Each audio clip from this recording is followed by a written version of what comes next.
சிலுவையின் சுமையில் தோள் மீது அழுத்த முதல் முறையே மண் மீது விழுந்தார். எனக்காகவா எனக்காகவா. மூன்றாம் நிலை.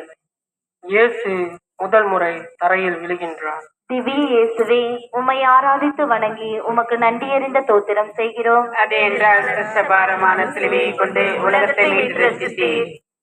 என் அன்பு பிள்ளைகளே, என் அவல நிலையை பார்த்தீர்களா? தலையிலிருந்து வழிகின்ற ரத்தம் என் கண்களை மறைக்கின்றது. செல்லும் பாதை தெரியவில்லை.